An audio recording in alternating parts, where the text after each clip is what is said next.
So what is up, Hooligang? Andito na naman tayo sa another episode kasi lalaban tayo sa NDRC last leg. Samahan nyo ako at magpapamaintenance tayo at konting mga upgrades para makita nyo kung ano ang mga ipapagawa natin at baka magustuhan nyo din. Eto nga palang episode natin today ay 3 days episode. 3 araw tayo nagpagawa kasi hindi kinasya sa isang araw. Tara, umpisa na natin at makikita nyo naman at inumpisa ng tanggalan ng gulong kasi magpapakabit tayo ng long stud. Makikita nyo pinupukpok na ni Boss Dex. Ayan, papakita ko sa inyo na hard race ang nakuha natin na long stud. Yan, ang ganda. Maglalagay kasi tayo ng spacer para lumabas yung gulong at para mas safe hindi kumawala ang gulong. At syempre para hindi na power steering, nagpakabit na tayo ng electronic power steering. Makikita nyo naman na nakabalot kasi kay Boss Dex yan dapat. Ang sabi nga ni Boss Dex ay lumiliko daw to mag-isa. Isa to sa mga makikita nyo pag magpapagawa dito. Makukulit ang lahat ng tao kaya happy tayong lagi. Shoutout sa dalawa natin mechanic na si Bench at saka si Abra. Nakabit na ang long stud, ang pogi. Kaya lang nagka-problem kami kasi nag-brown out dito. Pero hindi hinto ang trabaho. Makikita nyo naman dito ang column at mga accessory at kakabitan natin ng on and off switch ang ating power steering. Hindi pa naka-on, malambot na.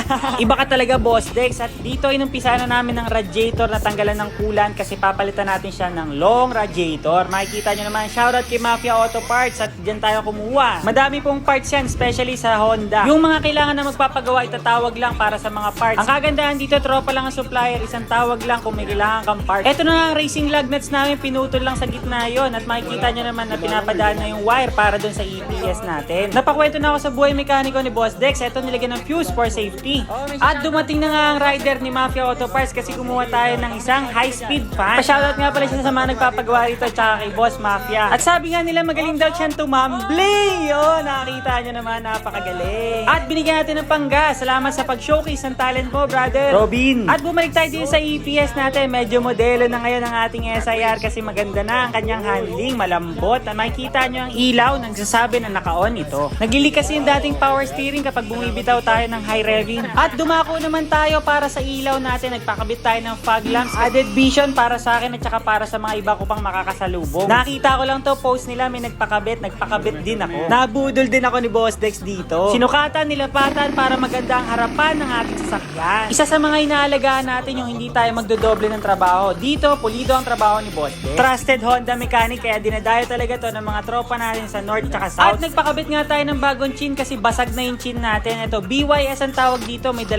butas para medyo aerodynamic. Lalagyan din natin yan ng bracket kasi tatakbo tayo ng mabilis. Makikita nyo naman ay kakabit na to kasi ginabi na kasi na-late nga ako ng punta. Baka pagalitan tayo ng kapitbahay. Tsaka sabi naman ni Abraham, galawang pakyawan. At ayun na nga yung start na para mag-start na tayo mag-bleed ng radiator. Review tayo ng mga pinakabit natin sa day 1. Fog lamps, long radiator, nagpakabit tayo ng EPS. At ang pinakabit nating long studs at saka racing lug nuts. Makikita naman natin na nagbago na ang itsura ni King. Uuwi muna kami kasi ginabi na kami at babalik kami next week. Salamat, Boss Dex. At ang ating day 1 ay tapos na. Day 2 naman, makikita nyo nandun si Lucky ang Civic FB natin na pang daily. Makikita nyo naman na hindi na power steering. At wag na tayo magpatumpik-tumpik pa. Day 2 na agad at magpapakabit naman tayo ng torotot at bubutasin natin ang headlight na natin. Headlight na natin kasi binigay lang sa atin ni Boss Dex yon kaya madilaw. Medyo nakapag-ganern kasi yung unang nakuha. Imbis na pag-ganon, pag-ganern. Sinentro lang namin para mas maayos ang placement ng ating torotot, ang ram air intake natin. At bubutasin na natin ang ating headlight. Depo lang po yan, hindi Stanley. Inko, baka naman, napakaganda ng mga tools nyo. At natulungan pa nga tayo ng kuya natin. Maraming salamat, kuya. Makikita nyo naman na pinort na at makikita nyo mahaba pa ang ating ram air intake. At matapakita rin tayo dito ng konting magic. Ayan, makikita nyo ang sprayer natin para magpaibsan ng konti ng init dito sa manifold natin pag kumakarera tayo kasi medyo mahaba ang practice day sa NDRC. Sabado po ang time trial o ang practice natin and Sunday naman ang main game. At ang ating class naman ay expert, dun tayo nakahanay. Nawasan na nga rin ni Boss Dex, parang Akira Nakai, napakalupit talaga nito. At magtataas din tayo ng ating coils para hindi sumayad kasi maglalabas nga kami ng gulong, maglalagay tayo ng spacer. Ginamitan din ng tingting magic ni Boss Dex para ito yung kukuning sukat para sa kabilang shock natin at makikita nyo naman dito na tinitingting na ni Boss Dex. At nagpapalit din tayo ng fuel filter. At syempre sasabayan natin yan ng change oil, medyo maitim na talaga. Dito lang to guys sa Gigito, Bulacan na. Kung gusto nyo magpa-maintenance, pwede yan. Dex Auto Works Garage, PM nyo lang. O kaya sa main account ni Boss na Jericho Gabriel. Double checking naman tayo kung may tumatagas na langis.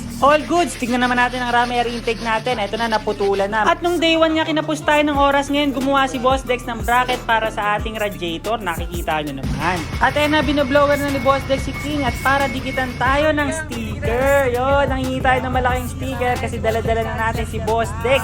Yan ang unang sticker na hindi na natin tatanggalin. Sila Boss Dex nga pala, magiging pit crew natin ngayon sa last leg ng NDRC dito sa Clark's International Speedway. At tinanong ko nga kay Boss Dex bakit martilyo ang nakalagay sa logo ng kanyang shop. Pupukpukin daw niya pag hindi pa tumino yung sasakyan.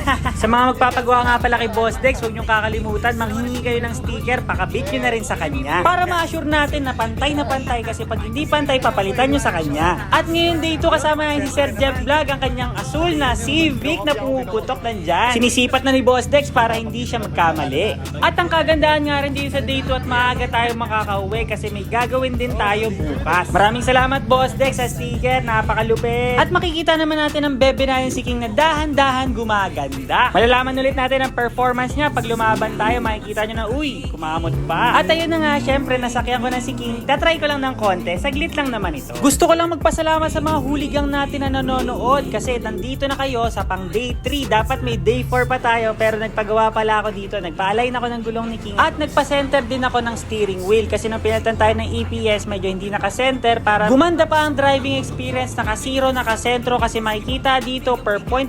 Ang daming point nun At eto na nga ang tunay na day 3. Magpapapalit tayo ng carbon fiber fenders kasi nabasag yung fender ni King na chip nung nagro-roll tayo. Big shoutout and big thank you nga pala para sa Revs Carbon kay Boss Ray. Maraming salamat. Napaka-solid at dito pinifit na namin. Titingnan namin kung magra-wrap. Wala nang papaluin kasi naka-coils na tayo. So paano ba yan, huligang? Matatapos na ang episode natin. 3 days tayo nagpagawa. Medyo may half day lang tayo doon sa pagpapa-align. Maraming salamat, huligang. Kung umabot ka rito, i-comment mo naman kung taga saan ka para malaman ko kung saan umabot ang video na to. Maraming salamat. Kwekpet Lord the Hooligan, makikita tayo sa April 2021 para lumaban sa last leg. Kita-kits, ang laki ng sticker ko. Napaka-pogi ni King. I love you. Maraming salamat sa suporta. Maraming salamat kay Boss Dex. Maraming salamat kay Boss Revs Carbon. Yon. As always, huli!